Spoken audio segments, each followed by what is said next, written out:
As I noted previously in this chapter, my goal with the comments was to create a, quote, discussion-based course with 1,000 students. Many people are of the decided opinion that the best size for a discussion class is, well, really just the opposite of this approach. Classes that are as small as possible.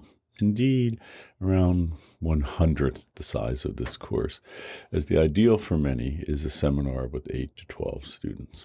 Indeed, this is a pretty conventional wisdom. Having taught at both Harvard and Princeton, I'm quite familiar with discussion classes of this size, having led quite a few of them. This is, incidentally, the norm at both of those schools, as well as a broad range of private, and by that I mean read expensive and sometimes elitist colleges.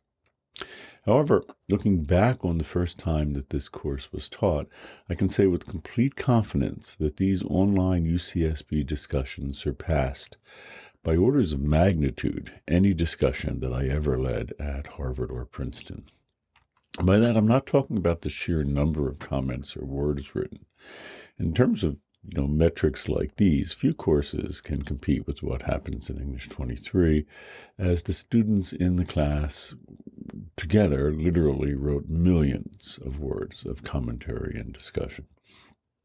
Now, what I'm talking about is the quality of the discussions. First, the comments and questions posed by students were generally far longer and more thoughtful than what one might expect you to say off the cuff in real time during a conventional discussion. This is one of the great advantages of switching to discussion using the written rather than the spoken word. In addition to being, a cultural historian, I'm also a literature professor. Hence, as the written word is, my stock in trade, I know that it can be, and sometimes in many ways surpass spoken speech. While Oscar Wilde may have been as clever as some of his characters when he spoke, few conversations are as witty as those that he penned. When we put pen to paper, or, keys to keyboard, we have the advantage of time to reflect on what we're going to express, time to craft our individual sentences and phrases, time to go back and revise what we've written. Even if we take just a little time, a minute or two, this still gives us time for thought. Written comments have additional advantages.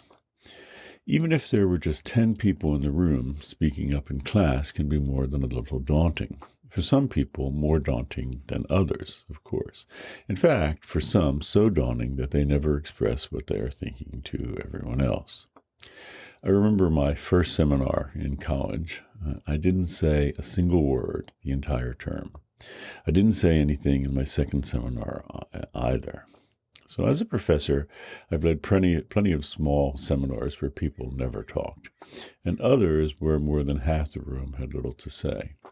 But by making commenting a requirement of the course and removing any face-to-face social pressure, it means that everyone gets to be heard. And, we all benefit by that. With public comments like these, we also have the opportunity to read what others have written prior to putting in our own 2 cents. This is where comments turn into discussions, as people get to respond not only to the course material, but to each other. And what makes, interesting comments and discussions, what interesting ones we had. To be honest, they greatly exceeded my expectations. People said more, and said more interesting things than I ever imagined. I'm sure some of this had to do with the subject matter, the climate crisis. Many of my students and people of their generation are rightly concerned about this crisis, which is no longer a hypothetical, as it once was for my generation, but is a reality of their lives. The great diversity of the class was also a factor here, as we had students from around the world and from a range of different backgrounds, sharing often unique perspectives on the course material. I will always remember one of the comments toward the end of the first course that began, quote, "When I was reading Being the Change, I couldn't help but think of my parents. They were recently deported to Mexico." Close quote. All this drew more than just my attention, as people responded, often in droves, to comments by their classmates that particularly resonated with them. The above comment received over 70 responses. As you can probably tell, I am more than a little psyched about the comments in this course. Because I found the comments so interesting and compelling, I structured the in-class lectures around them. The idea was to have a discussion not unlike what you'd have in a traditional seminar, just involving a dozen or even fewer students. In a traditional seminar of this sort, everyone comes to class having read or watched the course material. I would then usually begin by making an opening statement, which, depending on the material, would take a few minutes. After which, people in the class would offer their own thoughts on the material and questions that my talk had raised. These comments would then often elicit responses from other people in the room. During this time, incidentally, I usually try to hang back until everyone has had a chance to respond to their classmates. Once they had, I would then weigh in myself, delivering new information in the process. This procedure would repeat itself throughout the session, as I have to admit that I very much like the seminar model, as it allows students in the room to structure how I present thoughts and material on the subject at hand. In other words, if people are interested in a particular issue, I can then teach them more about that issue. In a lecture, by contrast, I am solely deciding on what is important and the order in which it will appear, leaving students, out of the process altogether. Even though both traditional seminars and lectures, introduce students to a range of new material and ideas, the seminar approach has the potential to be more effective and ultimately more personally meaningful, as it tailors instruction to the students in the class. This has long been a selling point of colleges, often expensive ones, that promise small classes, which is central to this pedagogical approach. Although I was inspired by the seminar model, my suspicion was that it could work even better if far more than a handful of people were involved. So in this course, I posted my short opening statements to YouTube and then invited comments on it, as well as responses to the comments.